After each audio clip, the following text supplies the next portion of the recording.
जय हिंद मेरे प्रिय छात्रों, आप सभी को इंजन एकेडमी 2 में स्वागत है। आज हम लोग पढ़ेंगे कक्षा 10 का फिजिक्स, जिस चैप्टर का नाम है विद्युत धारा। तो विद्युत धारा से संबंधित कुछ परिभाषाएं जो हैं इसके पहले वाले वीडियो में दर्शाया गया है। यदि आपको आवश्यकता हो तो आप उस वीडियो को देख सकते हैं। तो आज हम लोग जो पॉइंट पढ़ेंगे उस पॉइंट के नाम है ओम का नियम। उस पॉइंट का नाम है ओम का नियम। आइए जाने ओम कौन था, ये कहाँ के रहने वाले थे, इन्होंने किस चीज पर सर्च किया था, आइए जानते हैं। तो ओम ने बताया था कि किसी, माने कि इन्होंने कहा किसी चालक में विभवांतर और उत्पन्न धारा से संबंधित जर्मन के वैज्ञानिक जॉर्ज साइमन ओम ने एक नियम प्रतिपादित किया था जिसे क्या कहते हैं, ओम का नियम कहा जाता है, जिसे ओम का नियम कहा जाता है।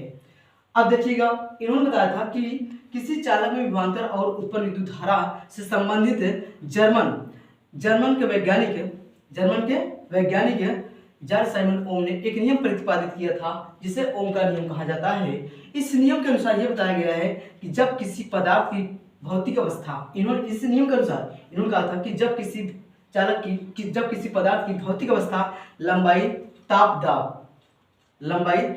दाब अपरिवर्तित रहे तो उसमें उस चालक में उत्पन्न विभवांतर और धारा उस चालक में उत्पन्न विभवांतर और धारा के अनुपाती होता है। इन्होंने कहा था कि जब किसी पदार्थ की भौतिक अवस्था लंबाई ताप दाब ये दोनों क्या हो, अपरिवर्तित रहे तो उनके बीच विभवांतर और विद्युत धारा क्या रहता है, अनुक्रमानुपाती होता है। इन्होंने कहा था, ओम ने इन्होंने कहा था कि जैसे मान लीजिए कोई पदार्थ है, ठीक। अब इस पदार्थ को ना बदला जाए, इनकी मोटाई लंबाई ताप दाब अगर अपरिवर्तित रहे, मतलब इनको अगर ना बदला जाए, तो ऐसी अवस्था में विभवांतर जो होता है और उसमें उत्पन्न विद्युत धारा, ये दोनों क्या होते हैं, अनुक्रमानुपाती होते हैं। एक दूसरे क्या होते हैं, अनुक्रमानुपाती। विद्युत धारा विभवांतर भी हो गया और अनुक्रमानुपाती किसके, आई के अनुक्रमानुपाती होता है। ये मैं नहीं कह रहा हूं, ऐसा ओम ने बोला है। और ये जो मेथड दिया है इन्होंने सही कहा है, गलत नहीं कहा है। कि जब किसी पदार्थ की भौतिक अवस्था लंबाई ताप दाब अगर अपरिवर्तित रहे, मतलब इनको ना बदला जाए, तो ऐसे अवस्था में क्या होता है, इनके बीच उस चालकों के बीच क्या होता है, विभवांतर और उत्पन्न धारा के एक दूसरे क्या होते हैं, अनुक्रमानुपाती होते हैं। तो इसको ऐसे लिखा जाएगा। फिर उसके बाद यहाँ बी लिखने के बाद आप जब अनुक्रमानुपाती को हटाएंगे, यहाँ बराबर चिन्ह आएगा और उसके बाद यहाँ आर लग जाएगा, यहाँ आई हो जाएगा। यही है ओम का नियम। तो इसे हम लोग सत्यापित कर रहे हैं। क्या कर रहे हैं, इसको सत्यापित करिए। तो ओम का परिभाषा हो गई जो इसके पहले बताया गया था। इन्होंने क्या बताया था कि नियम कि क्या कहते हैं, चालक में विभवांतर और क्या कहते हैं, धारा, विभवांतर और विद्युत धारा के संबंध में जर्मन के वैज्ञानिक जॉर्ज साइमन ओम ने एक नियम प्रतिपादित किया था जिसे ओम का नियम कहा जाता है। ये हम जो लिख रहे हैं ये सत्यापित हो रहा है इस समय जो लिख रहे हैं, जो अब इसमें बताया जा रहा है कि जब इस नियम के अनुसार ये सत्यापित कैसे करेंगे हम, ओम के नियम को सत्यापित कीजिए। यहाँ लिख सकते हैं ओम, सत्यापित कीजिए ओम के नियम को सत्यापित कीजिए।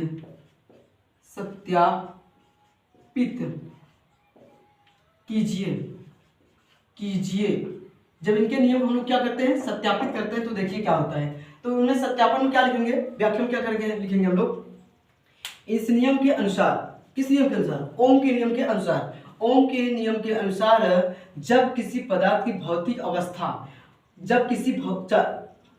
भौतिक अवस्था लंबाई ताप दाब अपरिवर्तित रहे, तो ऐसे स्थिति में उनके बीच विभवांतर और उत्पन्न विद्युत धारा क्या होता है, एक दूसरे के अनुक्रमानुपाती होता है।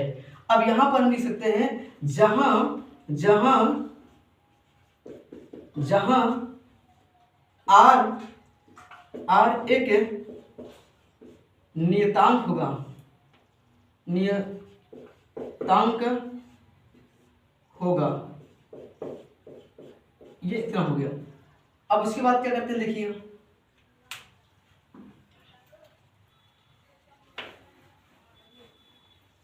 आर क्या हो सकता है, एक नियतांक हो जाएगा। और फिर उसके बाद जो है हमारा v क्या हो सकता है,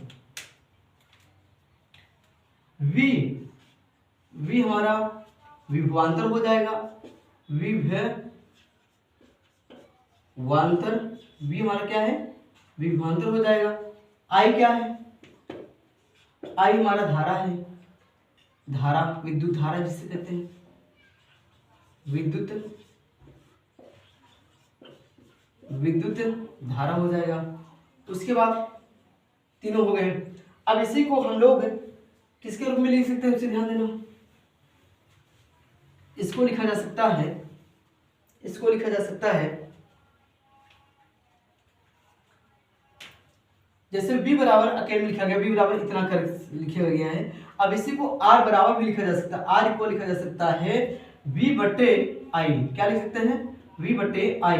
ये हुआ वैद्युत प्रतिरोध का सूत्र। इसी को वैद्युत प्रतिरोध भी कहा जाता है, इसी को वैद्युत प्रतिरोध भी कहा जाता है। तो देखिएगा आगे, देखिए अब ये वैद्युत प्रतिरोध हो गया। अब यहाँ लिखेंगे, अभी तो r क्या था, एक नियतांक था, लेकिन अब यहाँ पर जहां कैपिटल R वैद्युत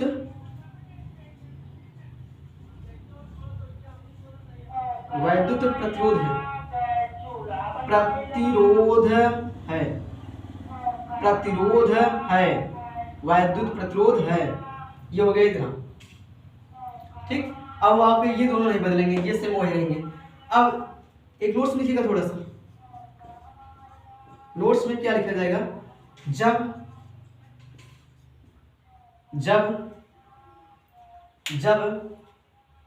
विभवांतर का मान घटाया जाए या बढ़ाया जाए तो v का मान निश्चित होता है, अर्थात वह 4:1 में प्राप्त होगा, ऐसा ओम ने कहा था, हो गया। ओके, चलिए देखिएगा, इसको मिटाते हैं।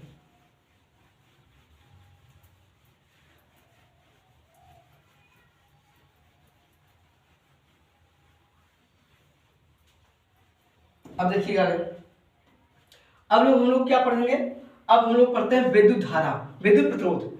तो आइए जानते हैं वैद्युत प्रतिरोध किसे कहते हैं। वैद्युत प्रतिरोध, वैद्युत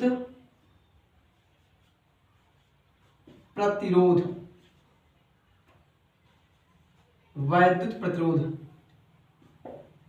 तो आइए जाने वैद्युत प्रतिरोध की क्या होता है, इसके विषय में चर्चा करते हैं, फिर आगे चलते हैं। देखिए, वैद्युत प्रतिरोध का तात्पर्य यह होता है कि किसी चालक का वह गुण जो विद्युत प्रतिरोध को रोकने की क्षमता रखता है, या उनके माने कि क्या कहते हैं, धारा के प्रवाह को क्या करता है, रोकने की क्षमता रखता है, उसे क्या कहते हैं, वैद्युत प्रतिरोध। मतलब कि इसका डिफिनेशन जब बताएंगे, कैसे बताएंगे, किसी चालक का वह गुण जो विद्युत धारा के प्रवाह को रोकने की, या उनके क्या कहते हैं, उनके प्रवाह का विरोध करने की क्षमता रखता है, उसे क्या कहते हैं, वैद्युत प्रतिरोध कहते हैं। उसे क्या कहते हैं, वैद्युत प्रतिरोध। फिर से ध्यान देना, किसी चालक का वह गुण जो विद्युत धारा के विरुद्ध या विद्युत धारा के प्रवाह के विरोध कार्य करता है, उसे वैद्युत प्रतिरोध कहते हैं। जैसे देखिए, मान लीजिए आप गाड़ी जा रहे हैं, ठीक, मान लीजिए आप गाड़ी जा रहे हैं, तो आप ब्रेकर जहां रुकेगा, जहां दिखाई देगा, तो आप ब्रेक मारेंगे, तो वो जो ब्रेकर है एक विद्युत प्रतिरोध का कार्य कर रहा है।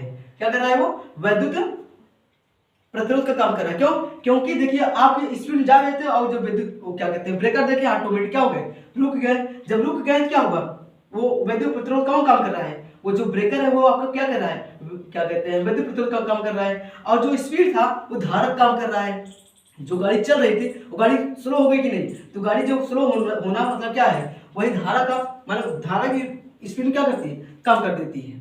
ये है विद्युत प्रतिरोध। राइट, आई होप कि आपको विद्युत प्रतिरोध का डेफिनेशन समझ में आ गया होगा। अगर नहीं समझ आया होगा इस वीडियो को आप फिर से एक बार पीछे करिएगा तो आपको समझ आ जाएगा। ठीक, तो आइए जाने इसका विद्युत प्रतिरोध का मात्रक क्या होता है। इसका यूनिट होता है ओम। वैद्युत प्रतिरोध का मात्रक हम लिख सकते हैं यहाँ पर वैद्युत प्रतिरोध, वैद्युत प्रतिरोध का मात्रक ओम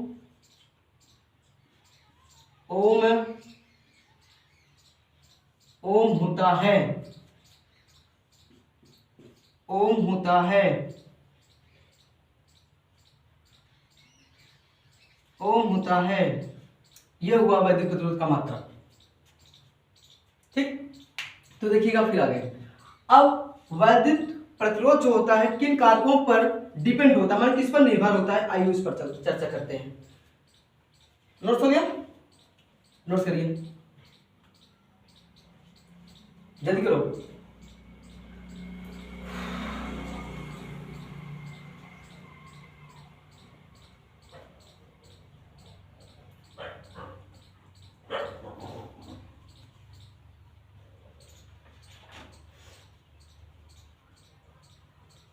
चलिए देखिए, इसको मिटाते हैं।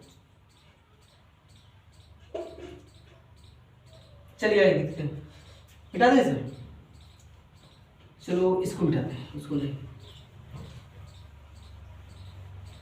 तो हम लोग चर्चा करते हैं वैद्युत प्रतिरोध पर। किस पर चर्चा करते हैं, वैद्युत प्रतिरोध पर।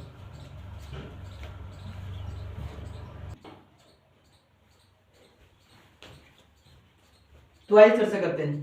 देखिए हेडिंग आप लिखेंगे किसी कारक पर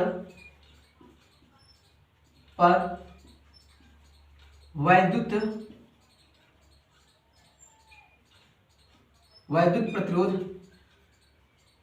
प्रतिरोध का निर्भर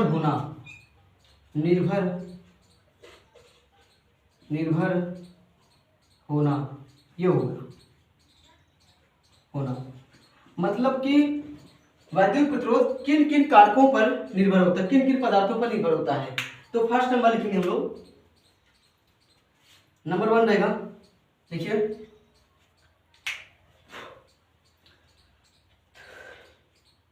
तार की लंबाई पर, क्या लिखेंगे, तार की लंबाई पर लिखेंगे। ओके ना, तार की लंबाई। देखिए तार की लंबाई मतलब जब किसी तार का प्रतिरोध उसके अनुप्रस्थ काट के क्षेत्रफल के अनुपाती होता है,